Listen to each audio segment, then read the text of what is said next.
Thomas. It's up for grabs now. Thomas. Magic ball from Bergkamp to Patrick Vieira. Oh, would you believe it? Oh, right. What a way to get it. Well done. Fabulous solo goal by Thierry Henry. Champions.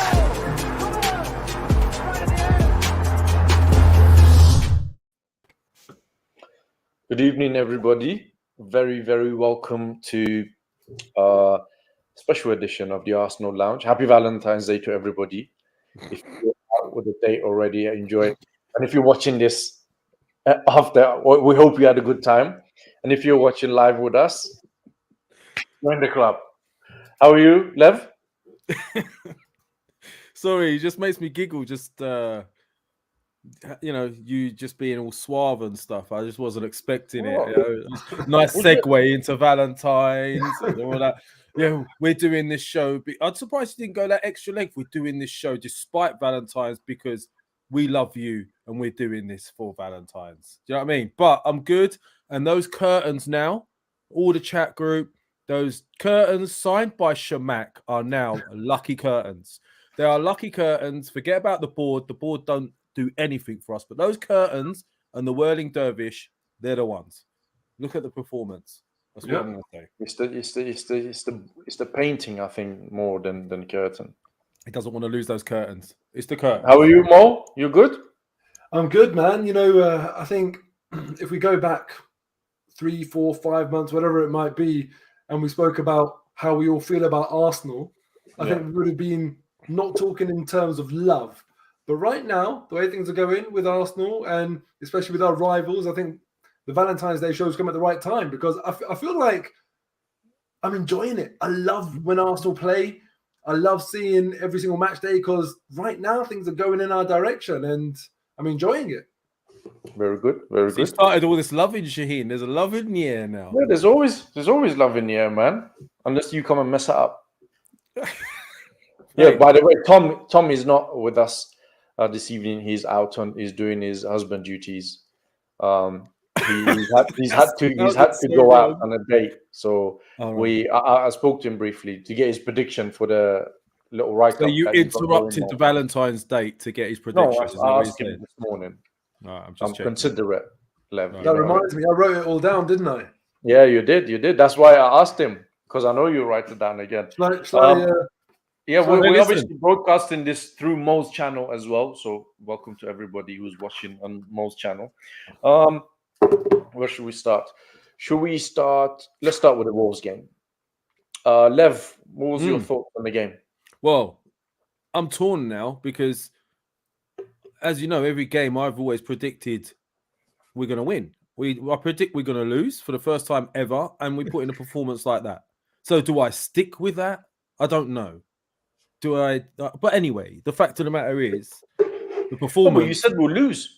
I did. Yeah. And you know what? Because it would have been a typical Arsenal thing to do. And you know what? It was the most untypical Arsenal performance I've seen in a long time. That was more typically the Invincibles era type performance. Not saying they're as good as the Invincibles, so don't jump down my throat. But what I'm actually saying is the gutsiness of it all. Like, we were in control of that game. And I love the game management by Arteta in that game. You have to give it to him. He managed it well. The players all reacted well to adverse situations. There were some poor decisions. There were some poor actions by our players. But some of the football was great. But then what really impressed me is the solidarity when the adversity came up, going 10 men down. You know, Martinelli up until that point for me was arguably could have been man of the match. He was phenomenal in the first half in particular. Like, we need more Martinellis, I was saying. But obviously he's still young. I'm not sure if it was a double yellow red. I've never seen anything like it. But the reaction by our team, phenomenal. I was really, really proud. And to see what Wolves did to them lot down the road only a few days later with a full team says a lot more about our performance. So, yeah, I'm happy. Yeah, I'll have to agree with you. It was a sort of performance that I don't think any of us was expecting. I think the only person who predicted a clean sheet was me, and I went for a 0-0 draw. But it was a good performance at the end of the day, and we'll talk about the red card, obviously. see, we've said this many times on the channel before on the shows that yes, it was a good performance, it was a good result, but it will mean nothing if you don't build on it going forward. And obviously, we will come back to this later on the show about the opportunity we've got now with everybody flopping around us and we're doing well. We've got some games in hand and how we can use that. Mo, what about you? What was your thoughts on the game? Well, the game wasn't too dissimilar to what I expected. You know, I think anyone that has watched any of Wolves this season know they're like very well organised. They're not very expansive. They don't concede many. They don't score many. That's Wolves in a nutshell. So I wasn't expecting a goal fest. I think that's reflected in the predictions. Well, I mean, Tom predicted Arsenal 3, Wolves 1, which was quite out there given Wolves games and the fact they don't score that many goals. In fact, it'd be interesting to see the last time Wolves were involved in a game consisting of 4 goals, or how many times that's happened since Bruno Lage took over. But the rest of us, I had 2 goals in it, 1-1, you had 0-0, Lev had 1-0 Wolves. So I think it went true to expectation. But, you know, it's funny because you never really expect a red card. You never expect your team to get a red card or even the opposition to get a red card. I think it's about time we started expecting it as Arsenal fans, because it happens all the bloody time. And Nev, you spoke about like the solidarity and the response when we went down. Well, they're sure well practiced enough to flipping do it, you know. And Liverpool away was an even better example because that was so much earlier on in the game against even better opposition, you know. So I kind of feel like actually, yeah, we are showing signs that we're actually kind of used to it, which is sort of like, I don't know whether I should be happy or really bloody frustrated about the fact that we're good at going to 10 men. We need to kind of cut that out. But obviously we'll talk about the red card, which I think will be you know, a very interesting conversation. But it wasn't, this weekend wasn't just about what Arsenal did.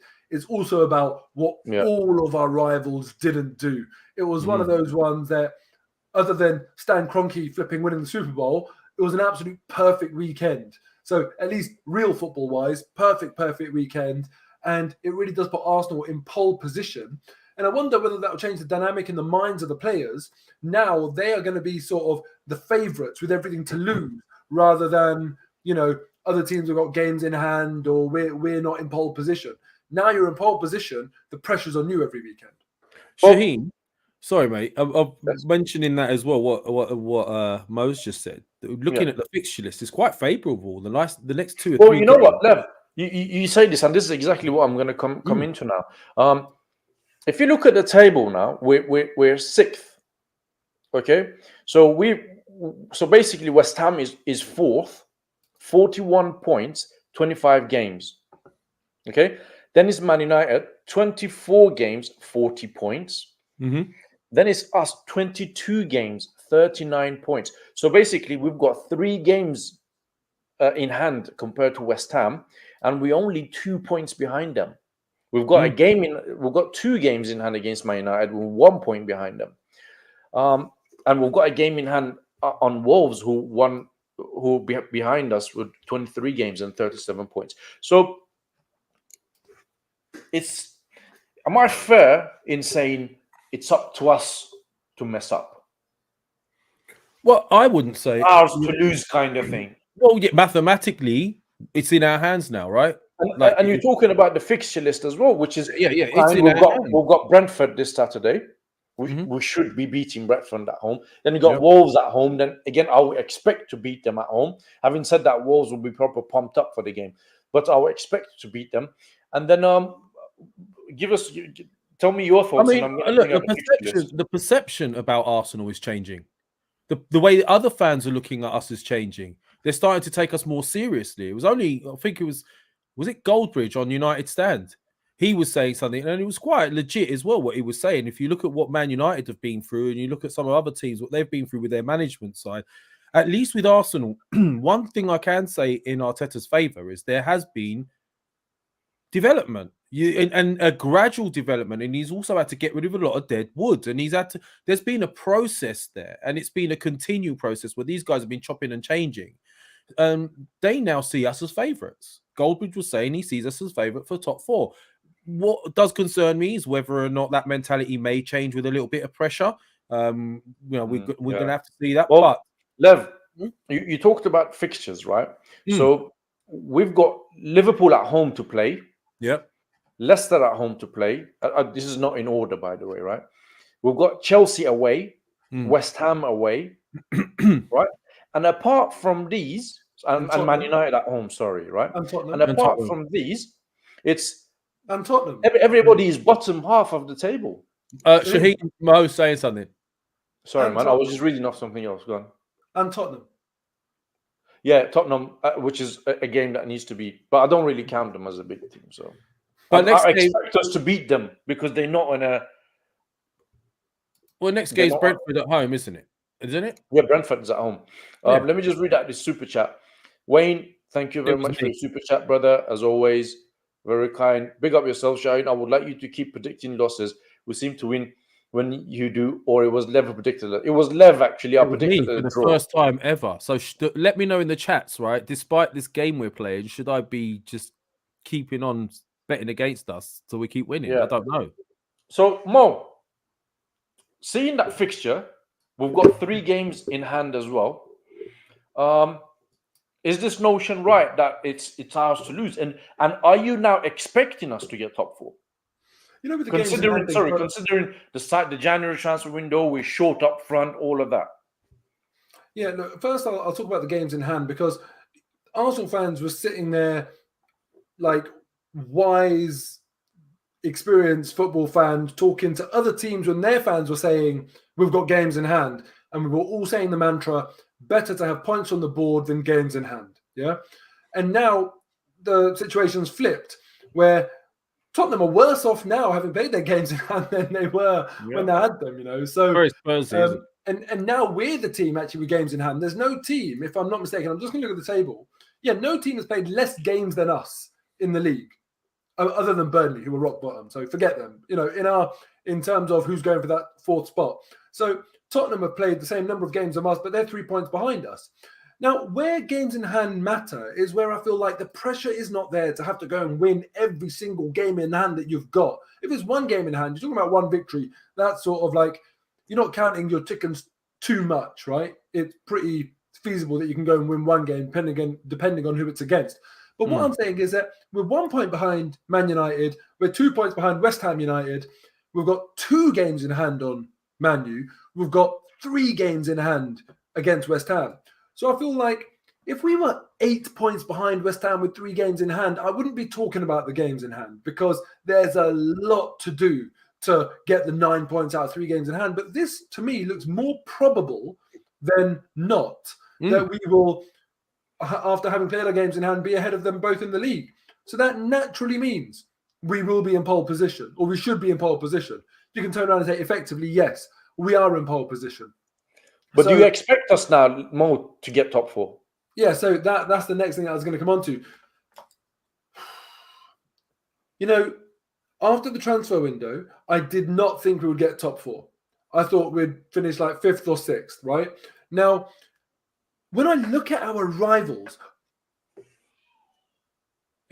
I'll be honest with you, for me, the biggest threat to top 4 was Man United, not Tottenham or West Ham or Wolves. It was Man United. Because their squad, every time I look at their squad, I think to myself, man, you should be challenging for the title. You finished, did they finish 2nd last year? If I'm not making that up? Yeah. And then they added Varane, Ronaldo, and Sancho. And I think to myself, like, wow, like you guys, I'm not saying you'll necessarily win the league, but you should be challenging for the title. Top 4, like Chelsea, should just be a given. Chelsea aren't really challenging for the title, but top 4 for them is an absolute given. Anything less is shocking. And what we're seeing now with Man United, I'm almost kind of thinking to myself, am I brave enough now to kind of publicly just say, do you know what? They're not a threat.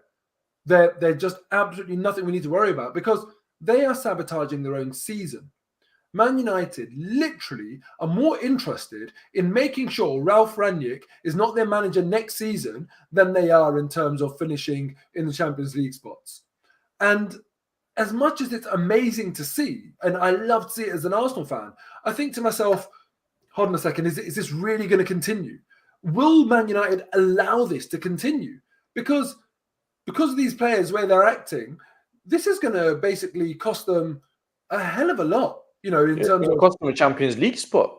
Yeah, and also, like, do you know when you intentionally give up a few percent at the very, very top level, it's very hard to say, we'll just give up 3% or 4% or 5%. You just end up being way off the mark. You either play properly with intensity, or you're just not a threat. You're not a competitive threat. And that's what we're seeing at United right now. So I almost think that they could even end up being putting themselves at risk of the the Europa League spots. Every single week that they are not playing up to task, other teams are just eking out an advantage over them. Like even West Ham, they drew. It's 1 point, that they got on the board there, but they're ahead of United on points. And they just, even though actually I think United have got a game in hand, but the point is they're making their task more and more difficult. So I almost kind of feel like now, because the biggest threat that I foresaw to Arsenal being Man United are actually not a threat based on the way they're sabotaging their own season, I think Arsenal will do it. I can't believe I'm saying it, but it's not because of what Arsenal have done in the transfer window or that we're even playing amazing football right now. It's because the other teams are a circus. They are a joke. And Arsenal are at least doing the right things, playing in the right way, even if it's not beautiful and effortless. Yeah. Shaheen, we've got the best chance we've had, right? Because Spurs are on the wane, right? Yeah. They're not the team of old. I mean, even Conte's come out and said it in the press conference recently after the game. He said, this is a Spurs from a few years ago that I'd witnessed when I was in the Premier League managing Chelsea, I think it was, right? Then Man United are in disarray. Management side, the team itself, Spurs are in disarray. I don't think Conte will be here in the summer. It's a perfect opportunity. And let's be honest, it is in our hands. It is. Yeah. And also, let me just read out a couple of things. LT, thanks, man. Thank you for your support. I see you always in chat. Much and appreciated. A guy called Hamza. It's the first time he's catched us live today, by the way. Yeah. It said YouTube did not get notification. Can you guys let us know in the chat if you received notification or not? If you're watching on Arsenal Lounge or Mo's channel, either one, can you let us know if you received notification or not? And Wayne, another super chat. Thank you again, brother. Very kind.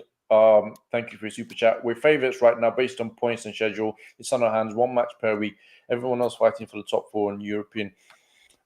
Has the European game or FA Cup, and I agree, and that's what I was going to say as well. I think it is ours to lose as well, because we've got a fairly decent fixture, 1 game a week, which is big, and I think that's probably why these guys didn't spend in January. But there's one thing that worries me, and that is a threat to our top 4 position, and that one thing, unfortunately, is called Mikel Arteta, right? Because one thing about Arteta is that he's always shown inconsistencies, okay? And that's what worries me. So he will go on, we'll beat Liverpool at home, we'll beat Man United at home, and then we'll lose to Brighton away, or we'll lose to Newcastle away, or something like this. Those are the kind of fixtures that will worry me, and I really want to see from him really good tactical and technical nous and good team selection, good game management. Wolves away win is one that I predicted a 0-0 draw, and it was an optimistic 0-0 draw. Well, we won the game, and I'm happy we won. This is what I'm expecting. Do you not think he managed that game really well, though? That's what I'm saying. That's what I'm expecting from him and the team, and him really, because he's the manager. It all comes from him. Team selection, training, mentality of the players, everything. They need to be on point.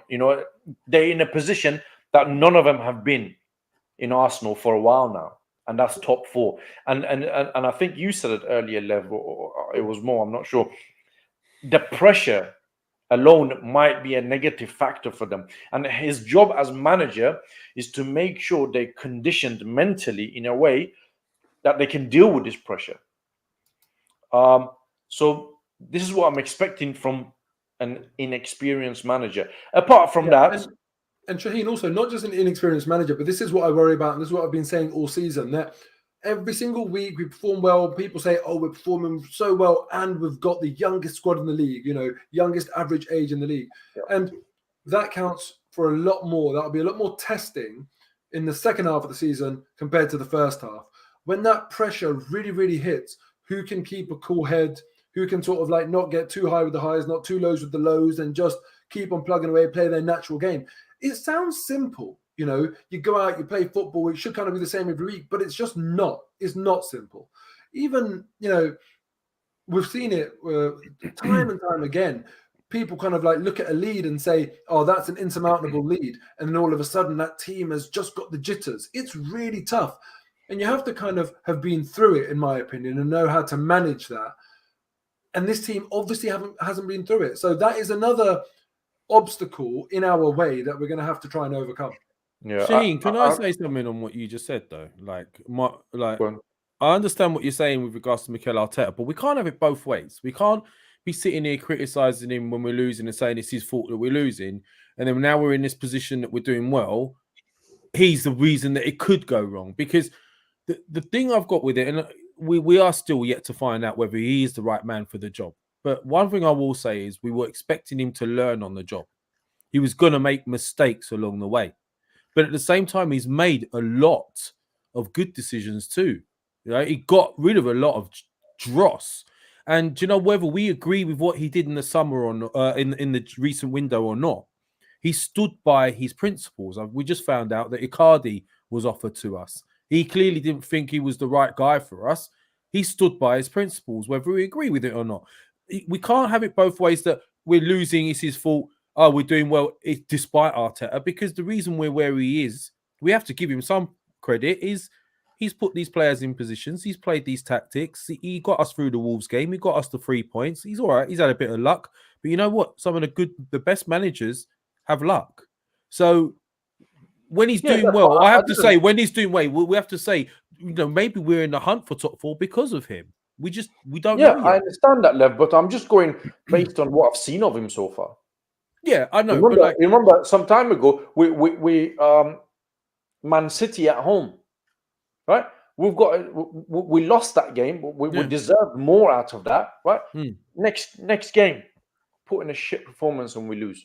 No, I understand that. And, do you know what I mean? This is what worries me. This is what worries me about this situation. But that was part of the battle. The players that were causing. Also, guys, is that not true of like maybe 16, 17 teams in the league? You could even argue 18. Yeah, but Mo, when you're going for top 4, right, and when you're making decisions that, we're not going to add to our team from January transfer window, you're taking a risk, right? And you're going for top 4, something that we haven't been able to do for how long it's been out of Champions League? About 4 or 5 years. It's a wonderful opportunity. We can go and do it. Surely, if he doesn't get the top 4, and in a manner that I just described, that we're going to have an off performances, isn't it? You will need to be held responsible. This is Arsenal Football Club. Yeah. You hit the nail on the head, Shaheen, there. Yeah, well, this is Arsenal Football Club. I expect us, especially now we're seeing what's going on, to go for it. It's as if we've accepted that we're not a top 4 team anymore. But if he doesn't make top 4 now, then he is at fault, because everything's in his favour to do it. It's the best chance we've had in a long time. So that's where he's gonna fall on his sword. He's gonna die on his sword on this situation. If he makes top 4, he deserves everything. You know what? I've said this as well, Mo. I've said this. If we don't qualify for Champions League, okay, so we're gonna miss out on the money that is gonna probably come from the Champions League. That would affect the plans for summer transfer window. I've said this before. I know you guys disagreed with me to a certain extent. It's not the right time, loyalty, this and that, the other. I don't believe in loyalty in football anymore. And I think one of Saka, Martinelli, or Saliba will really, if somebody comes in for them with big money, they'll be off. They may look at this and they might look at this and think, well, maybe there's a chance for me to go to a team like a Liverpool or Man City, work with the top manager, challenge for the league, Champions League. I can develop my career, then stay in Arsenal, Europa League, novice manager. Just a thought. Listen, Shaheen, on that, I totally agree with you. And what I would do, I'd reframe that conversation in a different way. and this is for everyone in the chat and you two guys as well. Let me know your thoughts on this. If I was to say to you, when you look at Harry Kane and Heung-min Son at Tottenham, do you look at them and kind of think to yourself, like, you guys are wasting your careers? Mm. You know, they're brilliant players. Let's just be honest about it. And there's almost an element of frustration there where it's a case of like, why are you wasting your time at Tottenham? You know, when it came to Alan Shearer or Steven Gerrard, I know Liverpool enjoyed success. They won the Champions League and Steven Gerrard won the FA Cup and had incredible moments. But from a Premier League point of view, didn't win that. Alan Shearer, he went to Newcastle instead of Man United. But that was out of loyalty and love. And maybe in Steven Gerrard's case, some intimidation, but forget about that. But loyalty and love for their boyhood clubs. You know, does Son love Tottenham? Kane was an Arsenal fan. Does he love Tottenham? Why they're there? And my question then is that, you know, let's be realistic about Arsenal, yeah? Other people will look at players like Saka and Martinelli at Arsenal, how we look at Son and Kane at Tottenham, and say, man, come on, like you haven't won a major Premier League trophy or a Champions League trophy. You're not regularly competing at the top table in the Champions League. Stop wasting your careers. And I think they will absolutely leave. So I agree.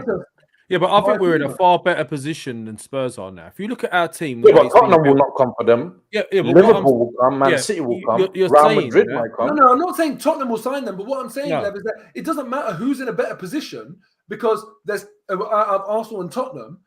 If Saka becomes a top level player, which I think he basically is, or at least is very close to, there's teams better placed than Arsenal. Yeah, there is, but we are definitely a team on the way up, right? I was Are we left? Arsenal, wait, let me speak. I was but that's what you said about Tottenham. Wait, I was expecting us to lose against Wolves. I was expecting it because that would be a typical Arsenal thing to do. We didn't do it, right? And if we can continue to go this way, and do you know what? For the first time, I will say this: Ben White's performance and Gabriel's performance in that game against Wolves was brilliant. No, but listen, really sorry to interrupt you, but I'm not focused on one game here. There'll always be good games and bad games. Tottenham have had good games in the past, but when you look at them, you take a step back and you say, season after season after season, you don't achieve anything. You have good games and you get close and you do this and you do that, but you don't actually achieve anything. If right now Arsenal will hold on to Saka, will hold on to Martinelli, or Smith Rowe and all of that, but if in 3 years we're thereabouts but not achieving anything and, you know, just kind of taking part in a way and threatening to do something when never actually doing it, always the bridesmaid, then the conversations will start. Yeah, of course. That's 3 years down the line. But I mean, looking at the way I see it right now, the type of signings we've attempted to get in, like Vlahovic and people like that, it looks like we're serious. If I don't think we're far off by adding a few more, I think we've got a very good chance of challenging. We need to feed the ambition. That's but Lev, don't forget, one of the big reasons that we are where we are is because others have not performed. So it's not like we've come in and we've smashed it and we deserve to be in the top four. Whatever, we need a bit of luck. Everyone does. Lev, listen, also you're saying we're serious because we bidded for Vlahovic, but then when we didn't get him, we did a complete 180 and we were completely unserious and we got no one and didn't add anyone and let. No, I'm not saying I agree with that, Mo. I'm not saying I agree with that, but how do you think the players feel? Don't you think Saka's going to say, if we miss out on top four this season by a couple of points, don't you think he's going to be sitting there thinking, man, why did they do that? The injury to Tomiyasu and Cedric really cost us if that happens. Or when White got suspended for 3 games and Gabriel was injured, we had to play Holding and Tierney. That really cost us, only if we had added. Don't you think that frustration will creep in? So I think it's a risk to our top 4 chances and also a risk to the message that we're sending to players. We know players in the past have left clubs because of a lack of ambition. Robin Van Persie. Yeah, it has happened. But like the way I see it, I'm not denying any of this, and I wish we did get someone in the summer, and I hope in the January window, and I hope it doesn't come back to bite us in the ass. But we don't know 100% what's going on. We've just heard that we're testing Martinelli in the number 9 role now, right? So there's another way of looking at it, which is he is saying to the players he's got right now, I have belief in you. Martinelli, I'm going to play you up top. We've all been wanting him to play him up top. it might work out. I'm not saying it's going to, but right now it's a positive vibe, and we should be keeping it that way. That's what I'm saying. No, We're doing well, and I'm not trying to. It is, Lev. I'm not trying to go on a It's you, negative one. Shaheen. You've gone back to No, negative. but it's just reality, man. And you know what? I'm gonna put it. I'm gonna say this, right? I actually don't think we were really in for Vlahovic. I think this was just a smoke screen for fans to be busy on, not moan until end of the window, and then we say, well, we tried, but we didn't really. No, hasn't it been verified that we? No, man. No. If you're serious about a player like Vlahovic, yeah. If it doesn't go through, right, there's a plan B. You go for that. Also, not if you don't believe there's anyone good enough. No. Don't forget, we did a show with Fabrizio Romano beginning of December. Okay, and he told us this boy has no intention of coming to Arsenal. His agent is not even going to pick up Arsenal's phone call. His exact words. You were on that show, you know. It doesn't mean we didn't try, though. Well, no. Listen, it's all right. You know, we can try knowing he's not going to come. That will keep the fans busy. Will keep everybody quiet. There's not going to be any pressure. There's no protest. None of these fan moaning. And everyone's going to be like, we're going for Vlahovic. You know he's not going to come. All right, maybe if you really hold on one second. If you're desperate for a striker, right, you're willing to spend 70 million pounds on him. You know you need a striker. It falls through. What do?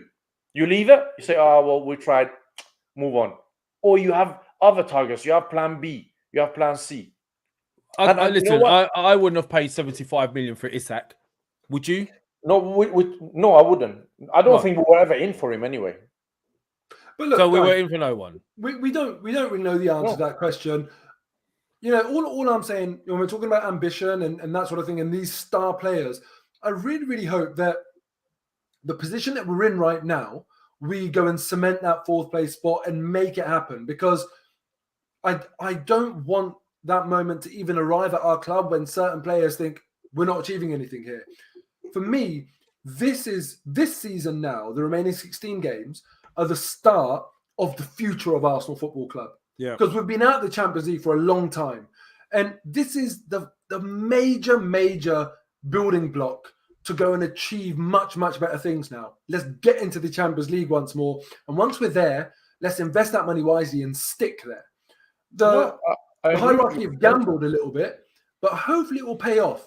And if we go from strength to strength, I'd love to see us in a couple of years' time challenging for the title, and Saka and Martinelli look at the league and they say, there's not many better clubs for me to be at.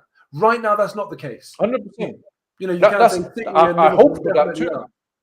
Could I just say, Yeah, I hope for this too, but whether that will happen or not is a different thing. Well, look at all the other teams that are in transition. Spurs are in transition. They've lost their old the old back line and all that. The team's in a different phase now. They're struggling. Man United, since they've had Sir Alex Ferguson gone, they're struggling. They're in transition and they're a mess. So when you start looking at it a little bit more and you look at us, it seems like we know a little bit more what we're doing. Whether or not we agree with the direction, I think the fact that we've stuck with a game plan has put us in this position. I think it's a positive That's a thing. fair point there, but I'm backing. not really concerned about those clubs. I'm concerned about us and what we think we should be doing. But moving on from this topic, Arteta comes across as somebody who is very disciplined, who wants certain things. You know, the words non-negotiables have been branded around, and he doesn't put up with certain things. That's what we're led to believe, right? So how come we getting so much red card under this guy, Mo? Well, because, with no repercussions for the players. No, listen, discipline works two ways. You know, he's very disciplined, and with that discipline comes work rate and, you know, doing kind of what you need to do, some of the dark arts. Look at Man United. I'll point to that game again against Southampton, yeah? There was zero discipline in that team. And they could have played for a month. They wouldn't have got a red card. No one gave a damn. It's what I call sort of uphill defending, downhill attacking, where, you know, the nicer elements of the game, when you want to arrive in the edge of the box and like leather a shot, you have all the energy in the world to do that because you'll be on the highlight reel. It looks good. You get you improve your statistics. But the dirty work, the tracking back, stopping a counter attack, you know, you're busting a gut for 40 yards just to get a toe on the ball to knock it out of play so your team can get their shape back. That doesn't make the highlights. That's not fun. So that's all of that stuff is as if you're running uphill. All of the fun stuff, the assists, the goals, all of that stuff, taking free kicks, that's all as if you're running downhill. Everything's made easier. The fact that Man United had zero discipline doing the difficult stuff, the boring stuff, means that they weren't putting their boot in or whatever.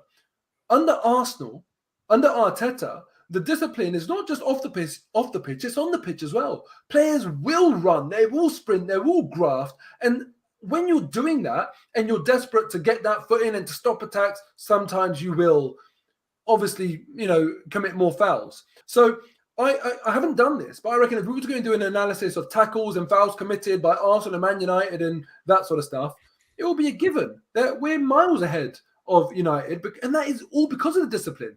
Man United is optional. You lose the ball, do what you like. Track back, don't track back, it's up to you. Ralph Rangnick has got no discipline over that team. Arteta has. So that's something I'm not going to criticize him for. We do need to start kind of putting this on the players, because Arteta clearly does not say to the players, go and act like idiots out there, go and get red cards.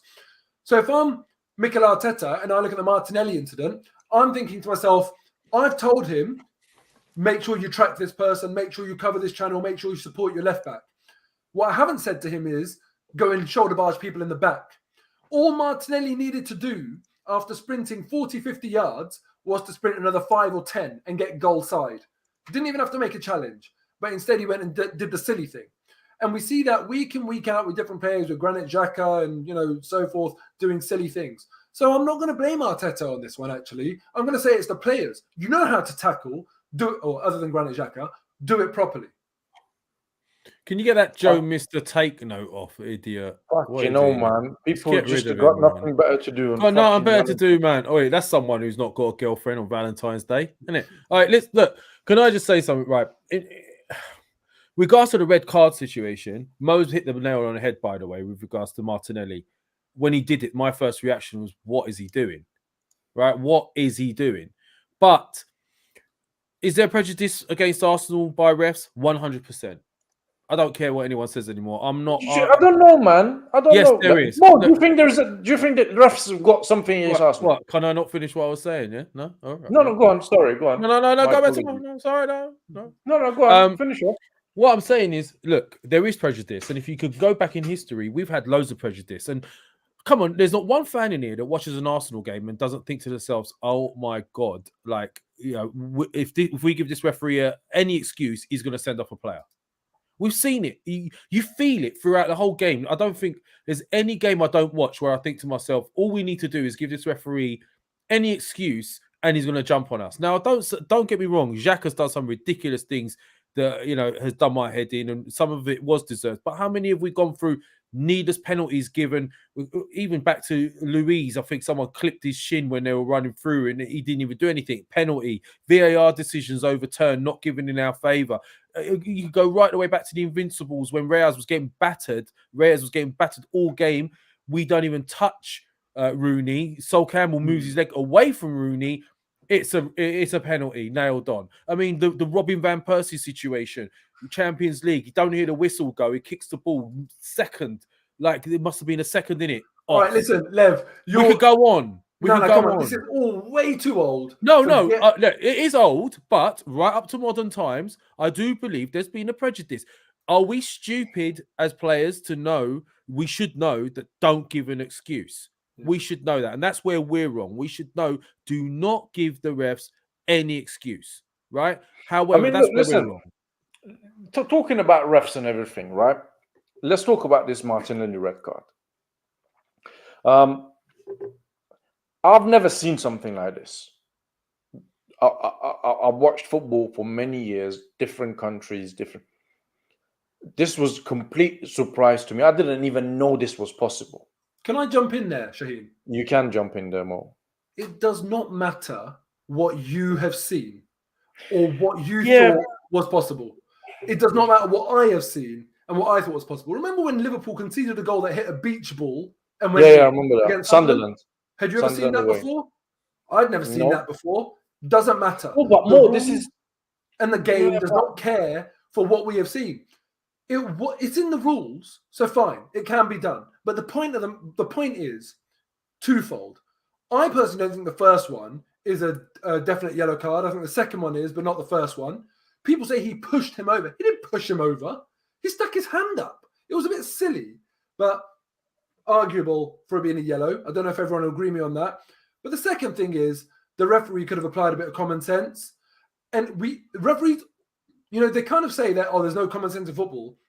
There is common sense in football. Even in that same game, the referee applied common sense.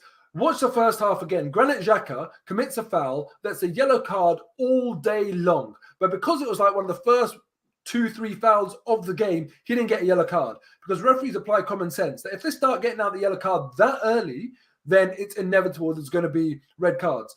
You watch Champions League games tomorrow and on Wednesday. Same thing will happen. It happens every single game. So common sense does apply.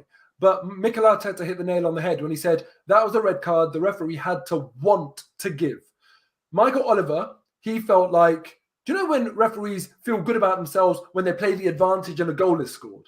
They're kind of like, oh, good, that shows that I did the right thing. And it's like, a good display of officiating. I thought that's what Michael Oliver thought he was doing. A good display of officiating, that I'm observant and I noticed that and I applied the rules and all that. The reality is it was a bit silly and unnecessary. But, and I have to say this, and people aren't going to like this, but according to the letter of the law, fine. If he deemed them to be 2 yellow cards, he's entitled to do it. So you disagree with Lev in this case that Martinelli was to blame, not the ref? Can I say something on that, though, very quickly? Mo. Hold on, Mo. So that's what you're saying, but Martinelli was to blame, not the ref?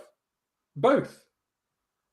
Okay. Lev, sorry. How can we argue there's no prejudice just from that phrase itself? That is a red card a referee would have to want to give.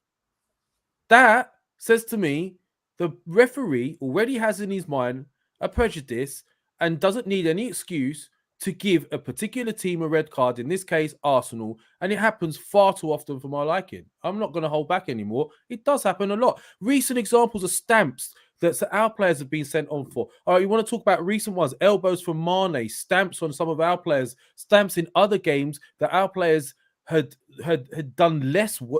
Remember that Crystal Palace foul on Saka? Do you remember? Yeah. So how can we argue there's no prejudice if someone's saying that's a red that a ref's got to want to give? Yeah, good point. Well, that's a fair point, man. It's difficult to argue with these points, but you both have got points, and I think Michael Oliver could have just booked Martinelli. The fact that he went to follow the rules to the T, something that is not normally done, is questionable. Yeah, and you know what the thing is? My issue is not the red card in itself, because fine, it's the rules of the game. But again, we always say that it's the complete lack of bloody consistency. You see it all the time. It was one of the games after the Arsenal Wolves game. Can't remember who it was, but they committed Joel Linton, playing for Newcastle, committed 3 fouls on the same player and got 1 yellow. I think it was. So that's 3 fouls. You got 1 yellow. Martinelli 2 fouls, 2 yellows. And what? Because it was different players? The rules don't say that, by the way. Surely then if you apply the letter of the law. So this is where it starts feeling a bit annoying for Arsenal fans, where, referees can hide behind the letter of the law, but then why is that not applied to other teams? Bruno Fernandes flipping through a punch at someone. Yeah. Where's VAR? Where's letter of the law? Just because he didn't connect properly, he's off target with everything these days, even the punches he throws. But that's what gets annoying for me. But amongst all of this, I have always been reluctant throughout all the time I've been speaking about football to only look at referees. Where you can't do anything about it, fine. But Martinelli could have just worked that little bit harder and not been silly on both occasions in a way, actually. But especially the second one, just don't barge him in the back. You're giving away a foul. For me, that was stupid. Yeah, that was stupid. It is also still partly in our control as well. And so it's interesting. We were saying that's a red card the referee has got to want to give. Martinelli's foul is a foul that the player has got to want to commit. Yeah. Listen, that's exactly where we're at fault. Is in my mindset as a manager, if I was Arteta, I'll tell them to think, don't give the referee any excuse. They're looking for it. And that's how we feel. And that's how we feel, there's surely some sort of prejudice. But we just got to be smarter about it. Yeah. Let's look ahead to Brentford game. Obviously, we've got about 5 days until the game is on because it's Saturday, 3:00 kickoff. I think should be a routine win, unless any of you guys disagree. Oh, getting a bit cocky now. Routine win cocky. now, yeah? Yeah, well, listen, if we can't beat Brentford at home, No, then you're you right. can't really go for top four. I expect that. I expect it now. Should we get some predictions going? The last time we met, obviously a lot has changed since then. But Yeah. no, I don't know. Should we get a prediction? Oh Lev? God, I think Well, we will. Mo, do you want to get the book out, the old book? Actually, let's see what was last week's result, shall we? Well, we already know. I said No, 1-0. You got 0 points. I've got 0 points. I got 0 points. So Lev said 1-0 Wolves. Hold on, what did Tom say? Tom said 3-1 Arsenal. So he's got 1 point. Okay. So us Yeah, three have got 0 and Tom's got 1.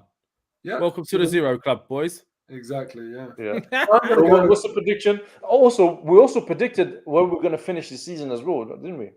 Yeah. Oh, man. Now we're all expecting top 4, but we all... Mo, what did you say? 7th? 6th. 6th. And honestly, What did Lev say? I said top 4. I'm sure I said top 4. No, you said 6th, mate. Oh, no. What did I say? I said 6th as well. Listen, I don't care. I want to be What wrong. did Tom say? Hold on. Let him prove me wrong. Tom said 5th as well. All right. So if we finish top 4, no one will get points on that. It's all right. Look, What about this week, Brentford? What are you saying, Lev? Arsenal 2-0 home win. Mo? 2-0. Because he played it safe mode, doing the same one as me. So if I get points, he gets points. If I don't, he don't. No interest in any games right now. I think this is the revenge mission.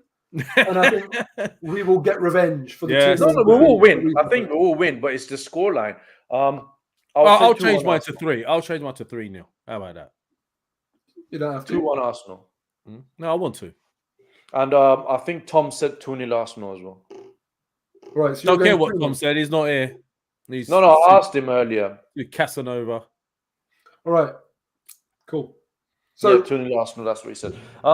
all predicting a Can win. you guys write for us in the comments your prediction as well and in the chat as well? And please hit the like button. We've got about just over 300 people watching and only 50 likes. Please, guys, hit the like button. You know, it will help us get the video around. And you know, if you're liking this, you're watching us, please hit the like. It help us. Subscribe to, obviously, Arsenal Lounge. Subscribe to Mo's channel as well, just to make sure that you don't miss out on any contents. I mean, just reminding everyone, we're kind of saying 2-0 and all this sort of stuff. That goal that we scored against Wolves was our first since New Year's Day, the goal that we scored against Man City. And interestingly enough, Mo, still was not scored by a striker. Yeah, I was going to say. Did not score that. That would have been a 0-0 draw. We're talking about the Lacazette miss. No, we haven't even mentioned that. No. Like, I mean, come on. That was bread and butter. We're 1-0 up. If you've put that in, it's 2-0. It's over, right? These are the things that do worry me in regards to the transfer window in Jan. But not even on target. Not even a curl. Liverpool What at curl home. in Shaheen's hair? Liverpool at home. Lacazette gets a chance. Doesn't put it on target. Burnley at home. Lacazette gets a chance in the box. Not on target. Wolves gets a chance. Not on target. I'm getting sick of it personally. Can I ask you guys something? And it's one of those yes or no things. Aubameyang would have finished that, right? Every time, every show.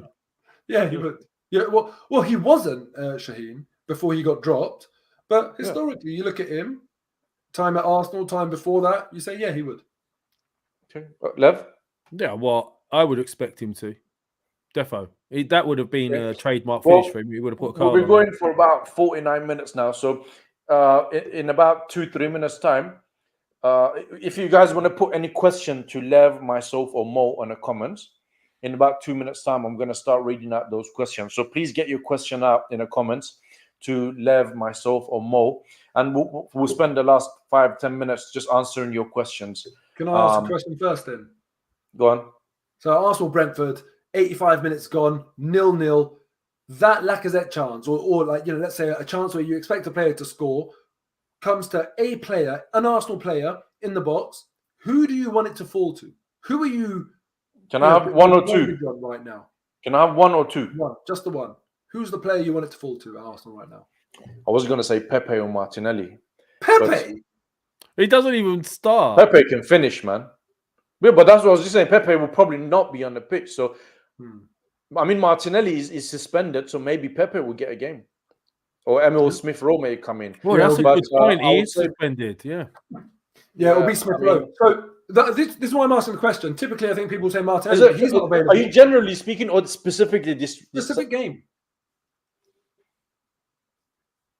People saying in the chat, Colin said Martinelli, he ain't there. Martinelli is suspended. Yeah. I would say Pepe. ESRs are coming up there. Oh, Smith-Rowe. I'd have Smith-Rowe. Not Saka? No one going for Saka? He has a tendency to miss at crucial times. Pepe is a good finisher, man. Pepe can finish. But he probably won't play. Maybe he will get a game now. It's going to be. Do you know he made the AFCON 11, the final 11, AFCON team of the tournament. He played all right in AFCON, man. I don't know. Listen, it's one of those things, Pepe as well, that he hasn't been getting a game for a lot. When was the last time we saw Pepe play a game? A long time ago, man. Do you think it's another Aubameyang situation? Do you think he's made his decision on him? He wants to get rid of him? I think so. Even look at against Wolves. There's 9 minutes to go. He brings on Nketiah for Lacazette, not Pepe. Oh my God, Eddie Murphy instead of Pepe. Do you know what I mean? You think to yourself, like, he just does not trust Pepe. I think those sort of games when you're 1-0 up away from home, you just need to hold that lead. All you need to do is your players to do the right things, to do the hard work. You don't have to do anything fancy or special. So I think this becomes about who a manager trusts. And it's very clear he does not trust Pepe. Decent Let's questions. Let's go through questions. Guys, get your questions to Mo, Lev, or myself on the chats, and we're going to come to this. So Damien is asking, do you think we over-celebrated, as Cody and Neves said? I personally did not think so. Lev? Ridiculous statement. Like, you're down to 10 men away to Wolves, one of your competitors for the 4th spot. Why wouldn't you celebrate? I thought it showed solidarity, and I don't care if they didn't like it. Okay. Mo? Well, I mean, I didn't notice anything wrong with the celebration, so I didn't think so. Only after Ruben Neves said it did I even consider it a talking point. I didn't think it was silly, but you know, this is what I said in my match reaction after the game. I wish everyone that that's watching this that problem in life, that people criticize the way you celebrate your successes. Long may it continue. I'm happy if every single week we have players saying, "Oh, they celebrated too hard because we've won the game." I'm happy. Shaheen, can I just comment on what Why Not's put up there? Yes, a very Spursy celebration. Yeah, we can't have it both ways in the sense of like our team shows solidarity and they're enjoying winning and getting results, and we complain that they're celebrating. Like, I just don't get it. It's like ridiculous. Can they do nothing right?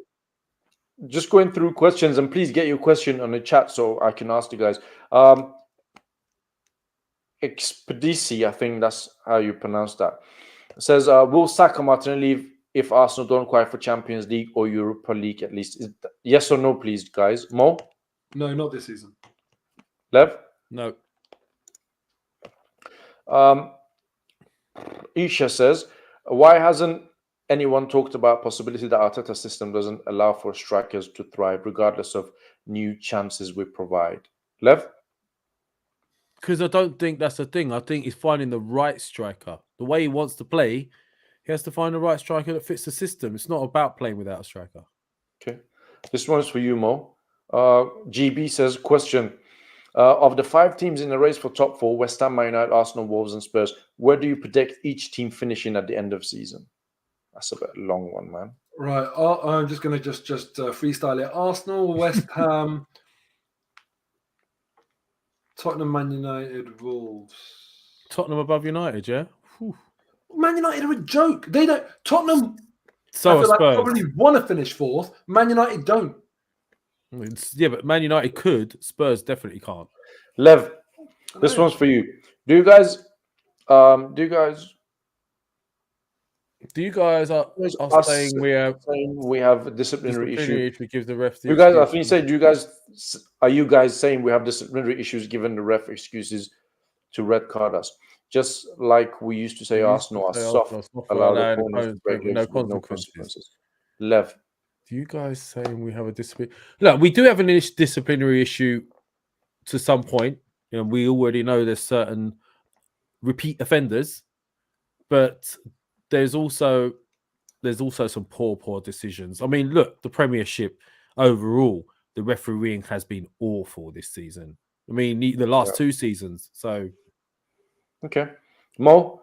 Hughes says, "Do you think ESR suits left mid more than CAM?" Absolutely not. Emil Smith Rowe is not blessed with raw pace. He's blessed with deceptive pace, and a lot of that is about his body shape, how he receives the ball, how good his touch is, and also one of his massive strengths is just passing and moving, always being in space to receive the ball.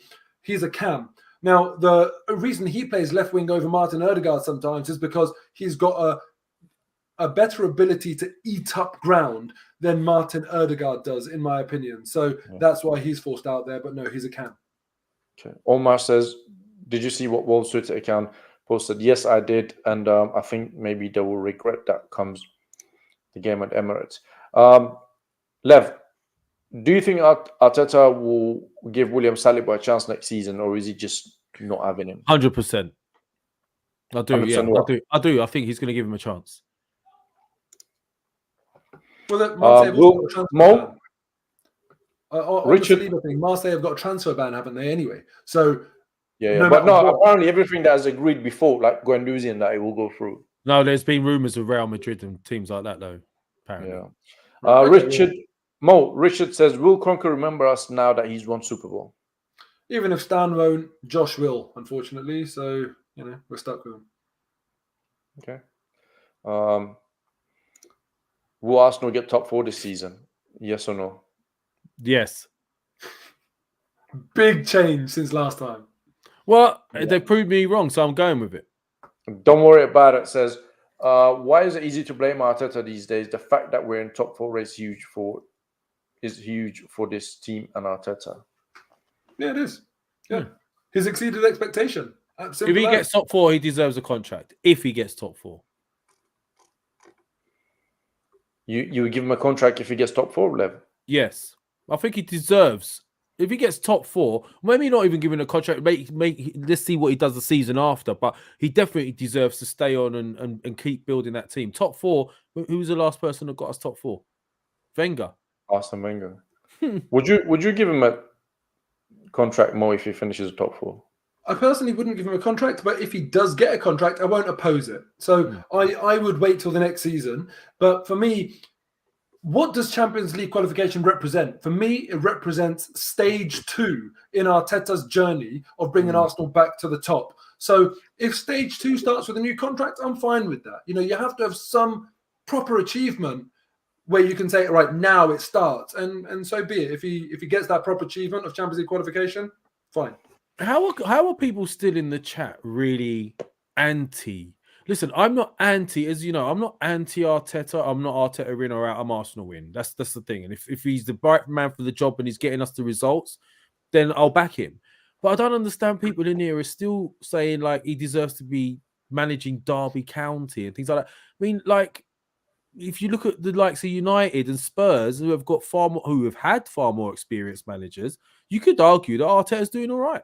But Lev, he's not likable, is he, Mikel Arteta? But he's not there to be liked. Was Sir Alex Ferguson likable? But that's the answer to your question.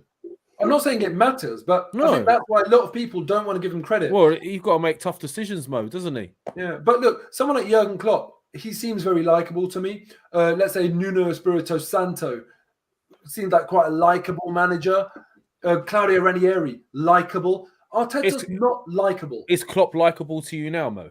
Yeah, I think Klopp is a likable. I don't like him anymore. Okay, fair enough.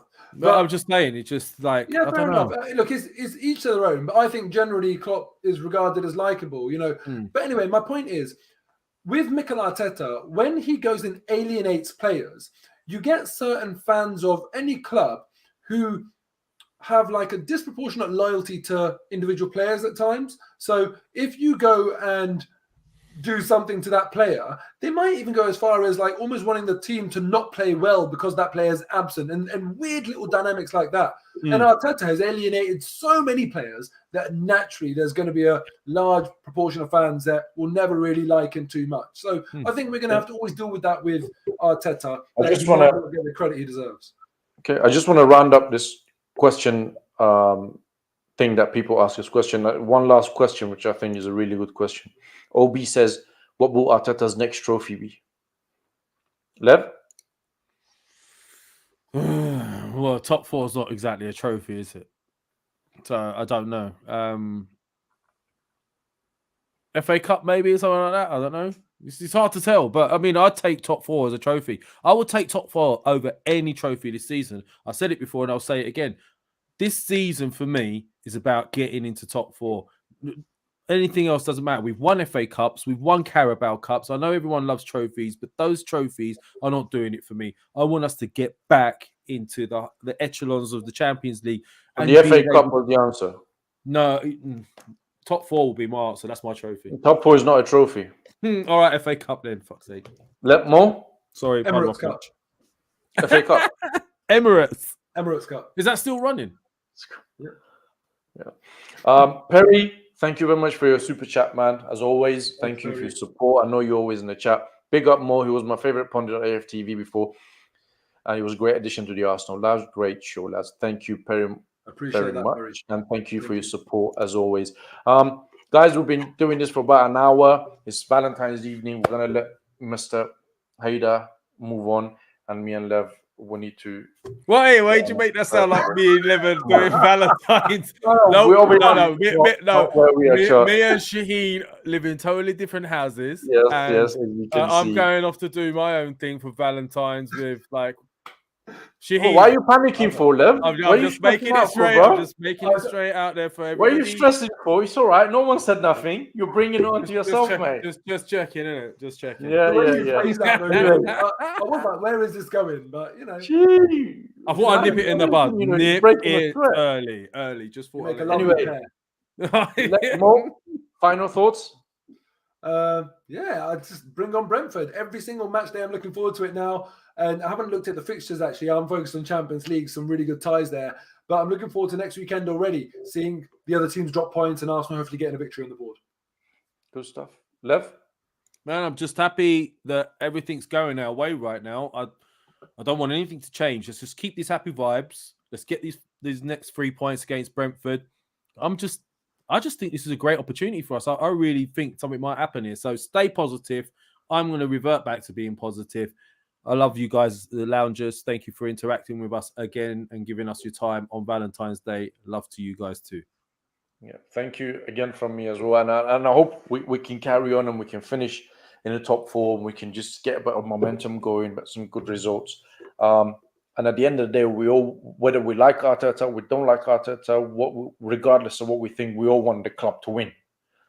So let's hope Arsenal will pick up points. Thank you guys for being here. Thank you for giving us your time. It's Valentine's Day, I know. And if you're due to go out now, have a wonderful evening. If you were out and now you're watching this on replay, we hope you had a good time. And subscribe to Arsenal Lounge, subscribe to Mo's channel. Please hit the like on the video, and we will see you guys very soon. Have a wonderful evening.